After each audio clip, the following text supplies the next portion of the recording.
Very cool. And then last spring, you and the rest of the top prospects were hanging out with Barack Obama, but he just looks a little bit stiff there.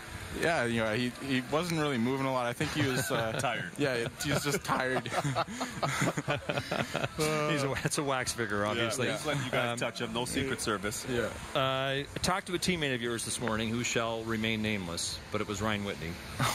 And he says when he hears you on the phone talking to your OHL buddies, it's a language he cannot understand. He says it's something like Valley Girl meets OHL. Says he hears things like beauties and non-beauties. So let's start with what's a beauty versus a non-beauty. Yeah. Clarify that for us, man. Beauty's just a great guy. A non-beauty is not so great.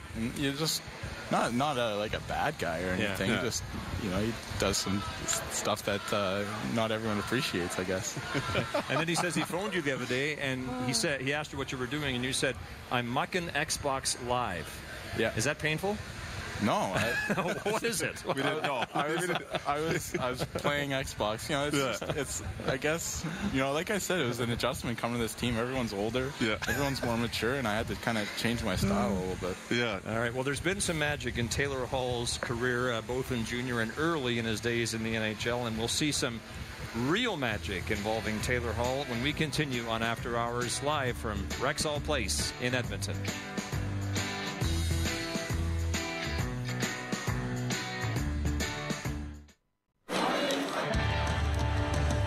Back with you in Edmonton as we continue on After Hours with our guest, the 2010 first overall draft selection, Taylor Hall of the Oilers, who couldn't have planned it better tonight as he got the overtime winner to deliver the Oilers to victory. People watch really skilled players like you and they say, boy, that's magic. How did he do it? Do you know anything, though, about real magic?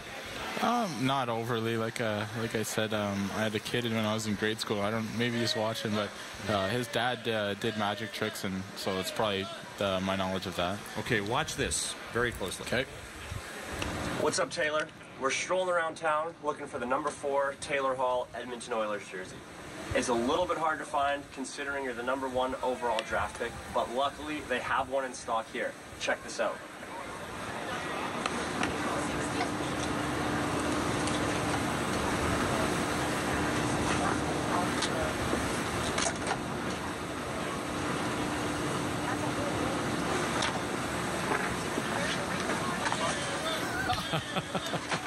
See me live. Tell your friends. Nice. That's sick. I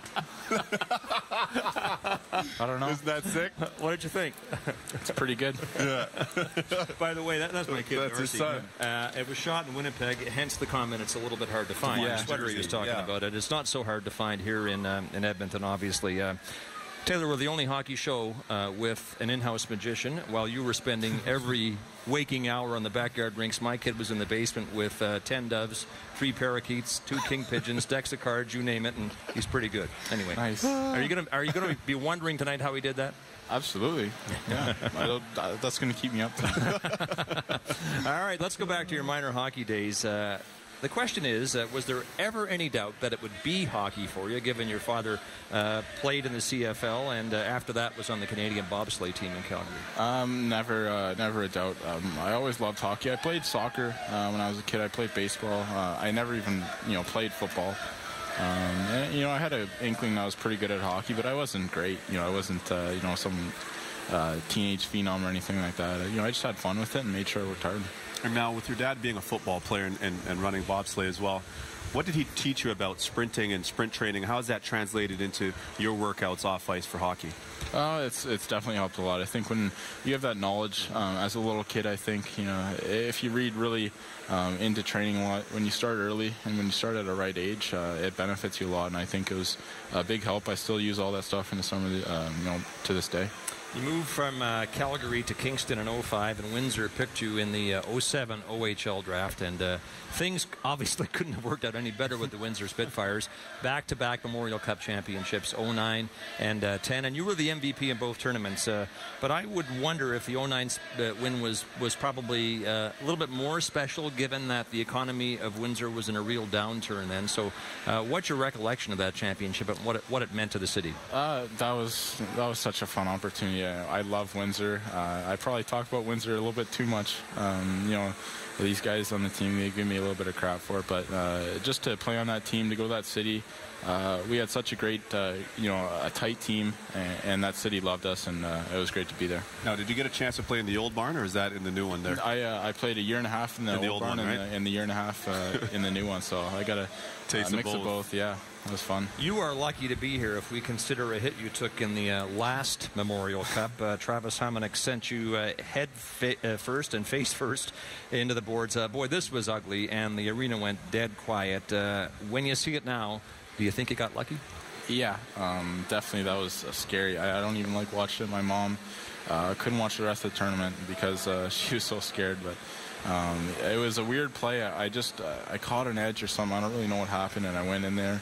I just tried to brace myself for it, and luckily enough, I came back, and I was pretty good. Yeah, you didn't miss the shift. Scored a highlight reel goal, I think, about 3 minutes later. Yeah, you try and fight through stuff like that, I guess. Yeah. No, it was pretty remarkable, though, coming back after that. As you didn't miss a shift, but when you're on the bench, what were you thinking? What were you feeling physically at that point? I didn't feel very good at all. Getting stitches right on my forehead. Mm-hmm. Whenever you get stitches during the middle of a game, it really affects your nerves, and it takes a lot of energy out of you. So you try and fight through stuff like that. But that was a great tournament. I have so many great memories from Windsor. Twitter question, Taylor from Canucks VB. That's the handle. Have you been subjected to any rookie initiations with the Oilers, and if so, what? Nope. Nothing. Just little stuff like we pick up pucks at the end of practice. That's probably the only thing. Well, they're not going to mess with you. The future of the franchise. You and Jordan Eberle are living together. How's it working out? It's fun. We have a lot of good times there. I think when you come to a new city, you want to be with someone that you enjoy being with. We kind of made a pact early in the season. If they told us to get a place, we were going to live together, and it's worked out really well. Awesome. So he's a beauty then, is he? He is a beauty. I'll give him that. He says you're a beauty too. Now, Taylor, let me ask you. I understand. Oh, you're a sharp-dressed guy. First of all, by the way, for a young guy, you're sharp. Thank you. But did you do a photo shoot? Have you done any photo shoots lately, Montreal or anything? I don't know. Yeah, I did actually. Yeah? Right. I think you might know about that. I did a photo shoot in Montreal for the Fourth Period magazine. Good for you. They had some really nice clothes on me, and I had a lot of fun doing it. Actually, trying to do the model face and everything like that. It was fun. Nice. Sean Horkoff's been great for you. I understand that you and Jordan Eberle go to his house before every game, the night before every game for dinner, and it's a standing invitation. You don't even call anymore, right? No, well, sometimes, he's got 2 little kids, and if they're sick or anything like that, we don't go over. But I think probably for however many home games we've had, we've missed 2 meals. So it's great to have that. We're not great cooks by any means, and for him and his family kind of take us in, and their kids are awesome. Yeah. We love playing with them. It's a lot of fun. So once again, a player who shall remain nameless, but it was Ryan Whitney, told me earlier today that he said to you guys a while ago, do you guys ever take anything over to Cindy? I mean, she's making dinner for you all the time. And he said the response I got was this. I think we're planning on getting the kids Christmas gifts, but I think definitely we owe them something because they've been so nice to us. Right. Taylor, thanks for your time. Great to have you in the program on a special night. Wonderful guest. Yeah, it was a lot of fun. All right, Taylor Hall, 2 months into what all signs point to as a prosperous NHL career. Our guest on After Hours. Back to wrap in a moment.